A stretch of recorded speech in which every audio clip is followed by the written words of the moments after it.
When it rains, it pours. Perhaps this is the best way to describe 2020 for the people of Honduras. That year will be remembered by all as one of the hardest in our history. Honduras is a country that has suffered multiple crises in recent years. Political crisis, corruption, gang violence, massive emigration, and most recently, a devastating health crisis caused by the COVID-19 pandemic. COVID has caused the death of hundreds of people in the country. Almost every family has a story of a grandparent, father, mother, brother, or friend who has died or was seriously ill from the virus.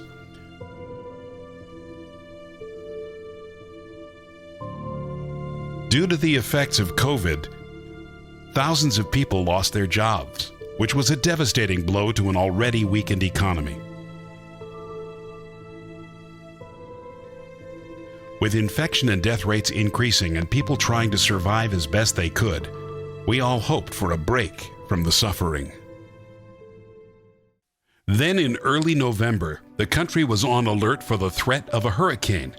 On November 3, 2020, Category 4 Hurricane Eta brought torrential rains and high winds in Honduras, causing wind damage, flooding, and landslides across the country. Entire cities, villages, and communities were completely covered in water and mud, and their inhabitants were forced to live in makeshift tents or shelters. But after a big storm comes the calm, or so we thought. Eta was gone, the water levels went down, and little by little people returned to their homes and businesses to begin the long, hard process of cleaning and rebuilding.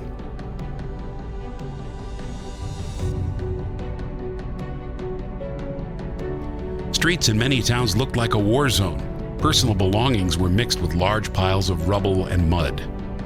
The efforts of many years of work was gone. It was time to start over from scratch for many families.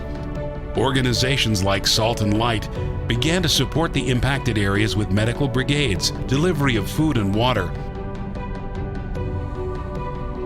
and providing help in cleaning homes. Though saddened by the destruction, both relief workers and those who suffered loss became hopeful as the rescue efforts began. Nobody anticipated that just 2 weeks later, the country would again be under the threat of a new hurricane.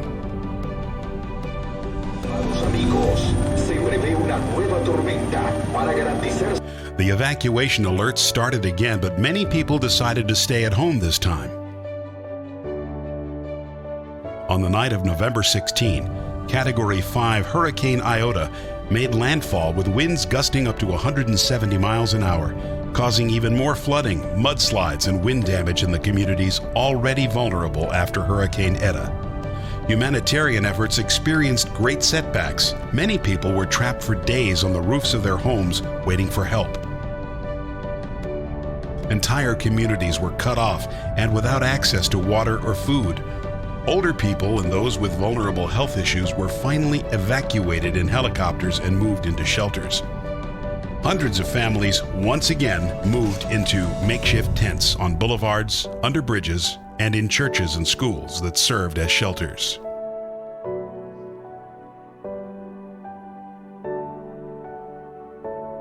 In the Lake Yohoya area, many families from the Santa Barbara mountain region were moved to shelters for several weeks. Under these conditions, few precautions were made to avoid COVID.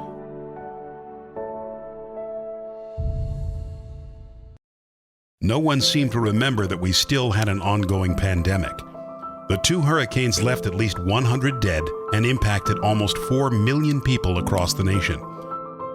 Some analysts say this could cause the level of poverty in Honduras to rise by 10%, surpassing the current level of 70% of the population living below the poverty line.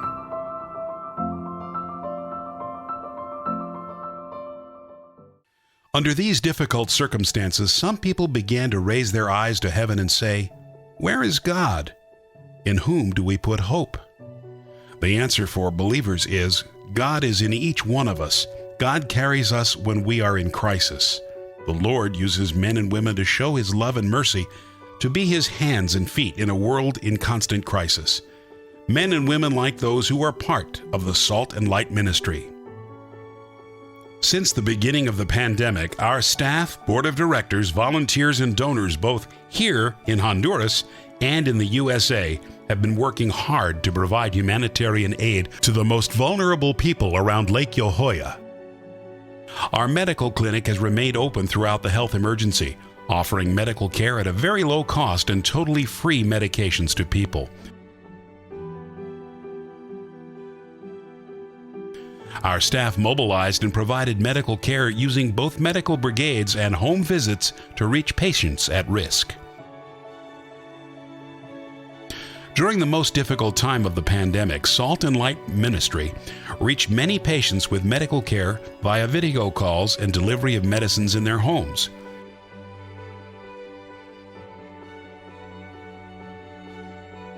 At present, our clinic operates normally and has become the main alternative in health services for the neediest in the areas we serve. The COVID crisis created a need to provide food to people who were confined to their homes and couldn't work. Many of these families already participated in Salt and Light programs such as education,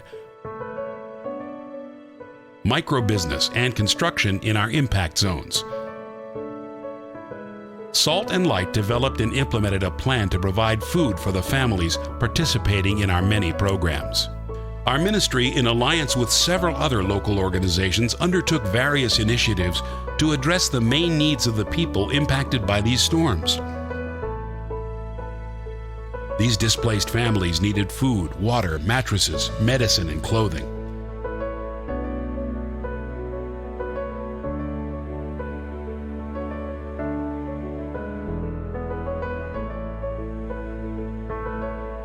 The majority of them left their homes with only the clothes they were wearing.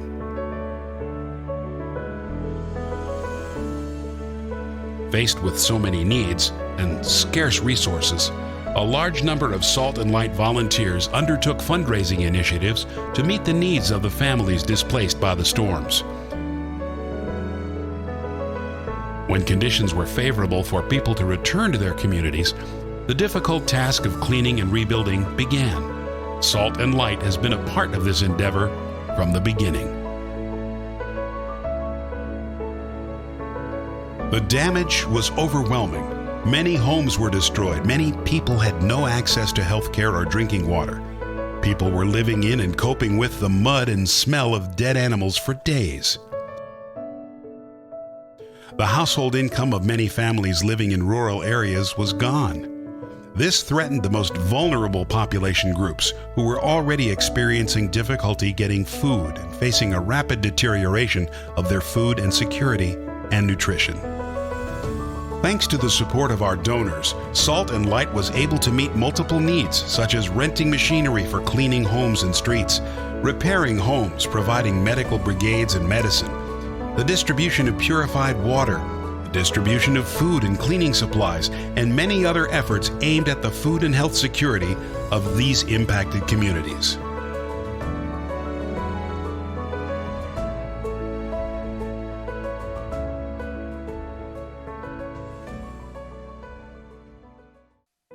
During the summer of 2021, teams from the USA were allowed to return to Honduras.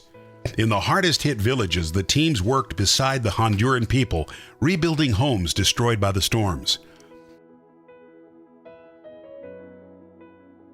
These teams also shared the hope of love in Christ in many other ways.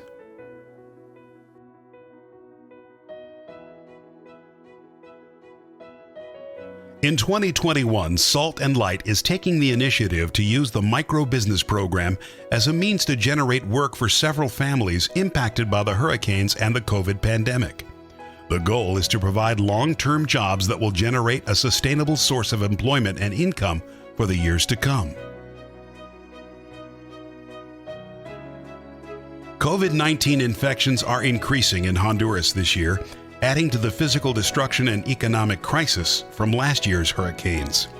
The reconstruction of the country has begun, But resources are limited, leaving Hondurans to face many more years of recovery. Even in times of confusion and uncertainty, God continues to show His glory and favor to the world through the work of His children. In Psalm 121, verses 1 through 2, the psalmist wrote, "I lift up my eyes unto the hills. Where does my help come from? My help comes from the Lord, the maker of heaven and earth. He will not let your foot slip. He who watches over you will not slumber."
Thank you for praying for us and giving to this ministry.